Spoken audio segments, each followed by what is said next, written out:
بسم اللہ الرحمن الرحیم۔ السلام علیکم دوستو، دنیا بھر کی خبروں میں آج آپ سنیں گے، لیکن اس سے پہلے اگر ہو سکے تو لائک اور سبسکرائب کا بٹن ضرور دبا لیں۔ شکریہ۔ صہیونی میڈیا نے تل ابیب علاقے میں زوردار دھماکوں کی آواز سنی جانے کی خبر دی ہے، جو فلسطین کے مقبوضہ علاقے میں واقع ہے۔ اسرائیل کے شہر تل ابیب میں فضائی دفاعی نظام فعال ہو گیا ہے اور شہر کے علاقے میں بھی متعدد دھماکوں کی آوازیں سنی گئی ہیں۔ اسرائیلی فوج نے ایک بیان میں تصدیق کی ہے کہ یمن سے میزائل فائر ہونے کے بعد تل ابیب میں سائرن بجنے شروع ہو گئے ہیں۔ اسرائیلی میڈیا نے یہ بھی اطلاع دی ہے کہ تقریباً 2 ملین صہیونی شہری پناہ گاہوں میں پناہ گزین ہوئے ہیں، جن میں 20 صہیونی شہری دھماکے کے دوران زخمی ہوئے۔ اس کے علاوہ کہا جا رہا ہے کہ تل ابیب کا ہوائی اڈے کو داخلی اور خارجی پروازوں کے لیے بھی بند کر دیا گیا ہے۔ ترکیہ کے صدر رجب طیب اردوان نے کہا ہے کہ جلد اسرائیل کو شام کی موجودہ صورتحال کے دوران اس ملک کے علاقوں پر قبضہ کرنے کی وجہ سے باہر نکال دیا جائے گا۔ ان کا کہنا تھا کہ اسرائیل کا شام پر جارحیت بڑھانے کا مقصد وہاں کے انقلاب اور امید کو دبانا ہے۔ موجودہ صورتحال اور شام میں انقلاب نے دنیا بھر کی توجہ حاصل کر لی ہے۔ ترکیہ شام کے ساتھ اپنے برادرانہ تعلقات کی وجہ سے اس نازک مرحلے کو سمجھتا ہے۔ ان کا کہنا تھا کہ ترکیہ شام میں بحران کے اوائل سے ہی تاریخ کی درست سمت میں کھڑا ہوا ہے۔ ہم بشار الاسد کی حکومت کے خلاف کامیابی حاصل کرنے والی شامی عوام کی حمایت کریں گے تاکہ یہ کامیابی مستحکم ہو۔ رجب طیب اردوان کا کہنا تھا کہ ترکیہ کسی بھی صورت میں شام کی خود مختاری کی حفاظت سے پیچھے نہیں ہٹے گا۔ صدر رجب طیب اردوان نے کرد گروہوں کا مقابلہ کرنے کے حوالے سے کہا کہ ہم یقینی طور پر اس پیشہ ور گروہوں کے ختم کرنے کی کوشش کریں گے اور اس بات کی اجازت نہیں دیں گے کہ یہ گروہ خطے کے لیے خطرہ بنا رہیں۔ انہوں نے ان کے خلاف ٹارگٹ آپریشن شروع کرنے کا اشارہ دیا ہے۔ ان کا کہنا تھا کہ ان کارروائیوں میں ہر ممکن حد تک نہتے شہریوں کو نشانہ بننے سے بچایا جائے گا۔ رجب طیب اردوان کا کہنا تھا کہ مستقبل میں شام اور خطے میں تخریب کاروں کے لیے کوئی جگہ نہیں۔ رجب طیب کا یہ بھی کہنا تھا کہ یہ کرد گروہ اور ان کی شاخیں خود ہی ختم ہو جائیں تو بہتر ہے، ورنہ انہیں تباہ کر دیا جائے گا۔ صہیونی فوج نے کہا ہے کہ 7 اکتوبر کی کارروائی سے قبل حفاظتی انتباہات کے باوجود ان وارننگز کو ایک معمولی اور غیر خطرناک منظرنامہ سمجھا گیا۔ صہیونی فوج کی تحقیقات میں کہا گیا ہے کہ الاقصی طوفان آپریشن سے پہلے خواتین اہلکاروں نے سرحدی باڑ کے قریب حماس کی غیر معمولی سرگرمیوں کی اطلاع دی تھی، تاہم ان رپورٹوں کو ہنگامی نہیں سمجھا گیا اور جنوبی کمانڈ نے انہیں معمول کی بات قرار دیتے ہوئے کہا کہ یہ حملے کی تیاری کا اشارہ نہیں ہے۔ تحقیق میں مزید کہا گیا کہ حملے کی رات غزہ بریگیڈ نے حفاظتی وارننگ حاصل کی تھی اور خواتین اہلکاروں کو ہدایت دی گئی تھی کہ غزہ کی پٹی میں مشکوک عمارتوں کا معائنہ کریں۔ اس تحقیق کے مطابق حملے سے پہلے گولانی بریگیڈ کے فوجیوں کو براہ راست ہدایت دی گئی کہ وہ سرحدی باڑ کے قریب نہ جائیں تاکہ نشانہ بننے سے بچ سکیں۔ صہیونی فوج نے بیان دیا کہ سیکیورٹی وارننگ ایک سادہ اور خطرناک منظر کے طور پر اس کو نہیں سمجھا گیا۔ یوکرینی فضائیہ نے دعویٰ کیا ہے کہ گزشتہ روز کیے گئے حملوں میں 72 میں سے 47 ڈرون کو مار گرایا گیا ہے، جبکہ 25 دیگر اپنے اہداف تک پہنچنے میں ہی ناکام رہے۔ جبکہ روس نے گزشتہ روز 100 یوکرینی ڈرونز کو مار گرانے کا دعویٰ کیا تھا۔ یوکرینی فضائیہ نے روز اعلان کیا ہے کہ اس نے 47 روسی ڈرونز کو مار گرایا ہے۔ روس اور یوکرین کے درمیان فضائی جھڑپوں کے تسلسل میں دوستو، یوکرین نے گزشتہ رات 72 روسی ڈرونز کے حملے کی اطلاع دی تھی۔ ان حملوں میں یوکرین کے شہر کیف کے علاقے میں بجلی کا نظام متاثر ہوا ہے۔ روس اور یوکرین کے درمیان دوستو فضائی جھڑپیں بدستور جاری ہیں۔ روسی فوج نے اپنی روزانہ کی رپورٹ میں گزشتہ روز دعویٰ کیا تھا کہ اس نے 100 یوکرینی ڈرونز ایک نیپچون طویل فاصلے تک مار کرنے والا میزائل اور 2 امریکی بمبارڈ میزائل مار گرائے ہیں۔ بھارتی تربیتی یافتہ تقریب کار تنظیم مکتی باہنی رہنما عبدالحی کانو کی ایک ویڈیو سوشل میڈیا پر وائرل ہو رہی ہے، جس میں بنگلہ دیشی عوام نے انہیں جوتوں کا ہار پہنا دیا۔ ویڈیو بڑے پیمانے پر ایکس سمیت مختلف سوشل میڈیا پلیٹ فارم پر شیئر کی جا رہی ہے۔ یہ واقعہ بنگلہ دیش کے شہر کومیلا کے علاقے میں پیش آیا جب عبدالحی کانو بنگلہ دیشی عوام کے ہتھے چڑھ گئے۔ دکھائی گئی ویڈیو میں ایک شخص کو عبدالحی کانو کو دھمکی دیتے ہوئے دکھایا گیا ہے کہ وہ اپنا گھر چھوڑ دیں۔ ایک شخص کو یہ بھی کہتے سنا گیا کہ وہ کومیلا کا پورا علاقہ چھوڑ دیں، یہ اس لیے ہو رہا ہے کہ انہوں نے حکومت کا تختہ اٹھنے سے پہلے عوامی لیگ پارٹی کے ساتھ شامل ہو گئے تھے۔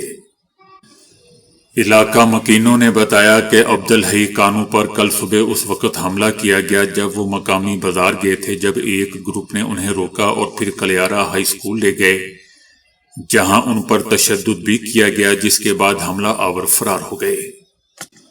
جبکہ عبدالحی نے بنگلہ دیشی میڈیا سے گفتگو میں اپنے غم و غصے کا اظہار کرتے ہوئے اپنے ساتھ ہونے والے سلوک کو وحشیانہ قرار دیا۔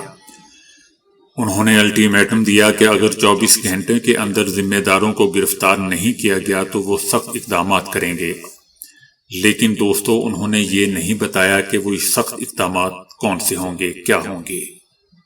دوستو یاد رہے کہ عبدالحی کے خاندان کو 2016 سے مسلسل ہراساں کیے جانے کا سامنا ہے، جب ان کا بیٹا مقامی قیادت کے عہدے کے لیے انتخاب لڑ رہا تھا۔ دوستو یہ بھی اچھی طرح یاد رہے کہ سن 1971 کی جنگ میں بھارتی تربیت یافتہ تقریب کار تنظیم مکتی باہنی نے مشرقی پاکستان میں بے گناہ پاکستانیوں کا قتل عام کروایا تھا اور جنگ میں پاکستان پر انسانی حقوق کی خلاف ورزی کے جھوٹے من گڑت اور بے بنیاد الزامات لگائے تھے۔ تقریب کار تنظیم مکتی باہنی نے بے گناہ اور نہتے پاکستانیوں پر مظالم اور قتل عام کیا، جس کا الزام انہوں نے پاکستان آرمی پر لگا دیا تھا۔ ریاست کرناٹکا میں ایک عجیب واقعہ پیش آیا ہے جب ایک جوڑا اپنے بچے کا نام رکھنے پر شدید اختلافات کے بعد طلاق لینے عدالت پہنچ گیا۔ تنازعہ اس وقت شروع ہوا جب 26 سالہ شوہر نے اپنے لڑکے کا نام رکھنے کی تقریب میں شرکت نہیں کی، جس کا اہتمام اس کی 21 سالہ بیوی نے کیا تھا۔ تقریب میں نہ جانے کی وجہ یہ تھی کہ شوہر بیوی کے بتائے ہوئے نام سے راضی نہیں تھا۔ مہینوں بحث کے بعد شوہر اور بیوی نے طلاق کے لیے عدالت سے رجوع کیا۔ ججوں نے معاملے کو سلجھانے کے لیے کئی تجاویز پیش کیں، جسے جوڑے نے مسترد کر دیا۔ بنگلہ دیشی حکومت نے سابق وزیر اعظم اور شیخ حسینہ واجد کے لیے بھارت سے مطالبہ کیا ہے کہ اس کو ہمارے حوالے کیا جائے۔ یاد رہے دوستوں کہ شیخ حسینہ واجد اس برس اگست میں اپنی حکومت کے اختتام کے بعد بنگلہ دیش سے بھارت فرار ہو گئی تھی۔ بنگلہ دیشی حکومت کا کہنا تھا کہ ہم نے بھارت کو آگاہ کر دیا ہے کہ شیخ حسینہ عدالتی عمل کے لیے یہاں مطلوب ہیں، شیخ حسینہ مفرور ہیں، انہیں بنگلہ دیش کے حوالے کیا جائے۔ بھارتی حکومت کی جانب سے فوری طور پر کوئی رد عمل سامنے نہیں آیا ہے، تاہم توقع کی جا رہی ہے کہ بھارت اس معاملے پر جلد کوئی جواب دے گا۔ دوستو یاد رہے کہ بھارت اور بنگلہ دیش کے درمیان ایک معاہدہ موجود ہے اور اس معاہدے کے تحت شیخ حسینہ کو بنگلہ دیش واپس لایا جا سکتا ہے۔ روس نے ترکی کی ان خبروں کو مسترد کر دیا ہے جس میں دعویٰ کیا گیا تھا کہ سابق شامی صدر بشار الاسد کی برطانوی نژاد اہلیہ اسما اسد طلاق لینا اور روس چھوڑنا چاہتی ہیں۔ روس نے ان خبروں کو بھی جھوٹا قرار دیا ہے جس میں کہا گیا تھا کہ بشار الاسد کو ماسکو میں نظر بند کیا گیا ہے اور ان کے اثاثے منجمد کر دیے گئے ہیں۔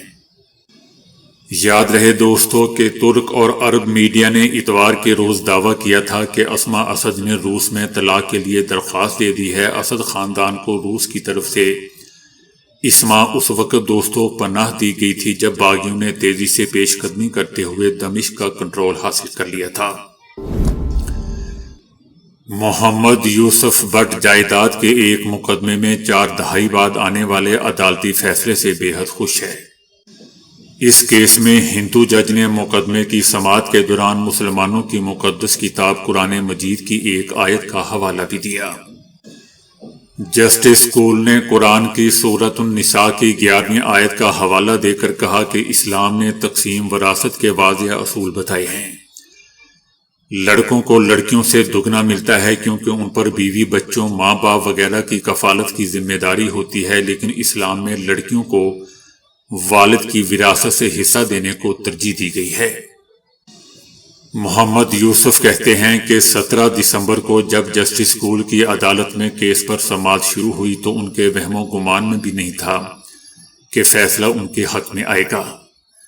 میں دعا کر رہا تھا کہ کم از کم میری زندگی کے دوران ہی یہ معاملہ حل ہو جائے، اور اللہ نے سن لی۔ بشار الاسد باغیوں کے دارالحکومت میں داخل ہونے پر خاموشی سے روس روانہ ہو گئے تھے۔ اب اس فرار کی نئی تفصیلات سامنے آ رہی ہیں۔ بشار الاسد حکومت کے بعض قریبی ذرائع کے حوالے سے بتایا گیا ہے کہ صدر اور ان کے اہل خانہ سمیت اپنے محل سے ایک زیر زمین سرنگ کے ذریعے المزا فوجی ہوائی اڈے پہنچے تھے۔ یہ زیر زمین سرنگ ملک میں بڑھتی ہوئی کشیدگی اور بشار الاسد کو درپیش خطرات کے پیش نظر تیار کی گئی تھی۔ فرانسیسی اخبار نے دعویٰ کیا ہے کہ سرنگ کے ذریعے المزا فوجی اڈے پہنچنے کے بعد بشار الاسد اہل خانہ کے ہمراہ حمیمیہ میں روسی فوجی اڈے کا رخ کیا۔ بشار الاسد کا یہ فرار عجلت میں بغیر کسی پیشگی منصوبہ بندی کے کیا گیا، کیونکہ صدر کو آخری لمحے تک اپنی شکست کا یقین نہیں آ رہا تھا۔ بشار الاسد کو باغیوں کے دمشق میں پیش قدمی کا علم ہو چکا تھا، لیکن انہوں نے اس سے اپنے خاندان اور حکومت کے سینئر ذمہ داران کو بھی بے خبر رکھا۔ یاد رہے دوستو کہ بشار الاسد کے بھائی ماہر اسد نے شامی فوج کے 4th ڈویژن کے سربراہ تھے اور وہ خوف کی علامت سمجھے جاتے تھے۔ بعد میں ماہر اسد بھی ایک ہیلی کاپٹر کے ذریعے روسی اڈے پر کافی تاخیر سے پہنچے اور روس فرار ہو گئے۔ باغیوں کی کامیابیاں دیکھ کر بشار الاسد نے آخری کوشش کے طور پر روس سے مدد مانگی، لیکن انہوں نے یوکرین جنگ میں مصروفیت کے باعث روس نے مزید نفری بھیجنے سے معذرت کر لی۔ یہ بھی یاد رہے دوستو کہ اس سے پہلے روس اور ایران کے سفارتکاروں نے قطر کے دارالحکومت دوحہ میں ایک میٹنگ کی تھی، اکٹھا ہوئے تھے۔ اس اجلاس میں باور کروایا گیا تھا کہ اب شام سے انخلاء کا وقت آ چکا ہے۔ امریکہ نے 9 مئی کے مقدمات میں فوجی عدالتوں کی جانب سے شہریوں کو سزائیں سنائے جانے پر سخت تشویش کا اظہار کیا ہے۔ امریکہ نے پاکستان کی فوجی عدالتوں کی کارروائی پر گہری تشویش کا اظہار کرتے ہوئے اپنے بیان میں کہا ہے کہ امریکہ کو 9 مئی کے مظاہروں میں ملوث شہریوں کے خلاف فوجی عدالتوں کی جانب سے سزاؤں کی سنائی جانے والی کارروائی پر تحفظات ہیں۔ امریکی حکومت نے ان سزاؤں کو منصفانہ ٹرائل کے اصولوں کے خلاف قرار دیا ہے۔ یاد رہے دوستو کہ اس سے پہلے بھی یورپی یونین نے اس فیصلے پر رد عمل دیتے ہوئے سخت تشویش کا اظہار کیا تھا اور کہا تھا کہ پاکستان کی جانب سے شہریوں کے خلاف فوجی عدالتوں میں کیے جانے والے فیصلے بین الاقوامی معاہدوں کی خلاف ورزی ہے۔ یورپی یونین نے اپنے بیان پر پاکستان پر زور دیا تھا کہ وہ اپنے شہریوں کے حقوق کی حفاظت کرے اور ان کے خلاف منصفانہ ٹرائل کی ضمانت دے۔ اس سے پہلے دوستو برطانیہ نے بھی فوجی عدالتوں میں عام شہریوں کے مقدمات چلانے پر تنقید کی تھی اور کہا تھا کہ فوجی عدالتوں میں شفافیت اور آزادانہ جانچ پڑتال کا فقدان ہے، جس کی وجہ سے انصاف کے عمل پر سوالات اٹھائے جاتے ہیں۔ یمن کے حوثیوں نے ایک بار پھر اسرائیل کو بیلسٹک میزائل سے نشانہ بنایا ہے، جس سے اسرائیلی شہروں اور شہریوں میں بھگدڑ مچ گئی۔ میزائل کے اسرائیلی حدود میں داخل ہونے کے بعد سائرن بجنے لگے، جس کے بعد لوگ جان بچانے کے لیے زیر زمین بنکرز کی جانب بھاگے اور اس دوران بھگدڑ مچ گئی۔ یاد رہے دوستو کہ گزشتہ ایک ہفتے کے دوران حوثیوں کی جانب سے اسرائیل پر کیا جانے والا یہ تیسرا حملہ ہے۔ مصروف مقامات پر آواز پہنچانے کے لیے اب کاغذ نما مٹیریل پر سپیکر چھاپے جا رہے ہیں، یہاں تک کہ انہیں گول دائروں اور حلقوں کی صورت بھی دی جا سکتی ہے۔ انہیں ماہرین نے ٹی پیپر کا نام دیا ہے۔ جرمنی کی شیمز یونیورسٹی آف ٹیکنالوجی نے برسوں محنت کے بعد کاغذ کی طرح باریک، مختصر اور ایک طرح سے دکھائی نہ دینے والی صورت رکھتے ہیں۔ سپیکروں کو کاغذوں کے رول کی طرح چھاپ کر بنایا جا سکتا ہے اور آواز خارج کرنے والی پٹیوں کی شکل میں ہر جگہ لگایا جا سکتا ہے۔ اس طرح فوری طور پر کسی بھی جگہ پر ساؤنڈ کو ممکن بنایا جا سکتا ہے۔ اس طرح کسی گھر یا ہال کو بہت کم خرچ میں بہترین تفریحی اور تعلیمی مقام بنایا جا سکتا ہے۔ 2015 میں اس پر انسٹی ٹیوٹ for print and media technology نے کام شروع کیا تھا اور پہلے ٹی بک تیار کی تھی۔ اس کتاب میں الیکٹرانک سرکٹ تھا اور ہر صفحہ پلٹنے پر متعلقہ موضوعات کی آواز سنائی دیتی تھی۔ کاغذ کا وزن صرف 150 گرام ہے۔ 4 میٹر کاغذ میں 56 جگہوں سے آواز آتی ہے اور اسے ایک گول دائرے کی صورت دی گئی ہے۔ اب اس دائرے میں کھڑے ہو کر آپ ہر سمت سے آواز سن سکتے ہیں۔ ہوائی جہاز میں کچھ ایسی جگہیں بھی ہوتی ہیں جہاں مسافروں کو جانے کی اجازت نہیں ہوتی۔ ان جگہوں پر صرف فضائی عملہ ہی جا سکتا ہے۔ اب ایک ایئر ہوسٹس نے ٹک ٹاک ویڈیو میں لوگوں کو یہ خفیہ جگہیں دکھا دی ہیں۔ اس ایئر ہوسٹس نے اپنی ٹک ٹاک ویڈیو میں وہ جگہ دکھائی ہے جہاں عملے کے اراکین آرام کرتے ہیں۔ وہ بتاتی ہیں کہ ہمارے یہ بیڈ مسافروں کے پیروں کے نیچے ہوتے ہیں۔ یہ بہت تنگ بیڈ ہوتے ہیں جن میں پرائیویسی کے لیے پردے لگے ہوئے ہوتے ہیں۔ بزنس کلاس کے بالکل ہی ساتھ ایک خفیہ جگہ ہوتی ہے جہاں پائلٹس آرام کرتے ہیں۔ اس ٹک ٹاک ویڈیو کو اب تک 3 لاکھ سے زائد لوگ لائک کر چکے ہیں۔ تو دوستو ابھی کے لیے اتنا ہی۔ ویڈیو کو لائک اور شیئر کرنے کا بہت بہت شکریہ۔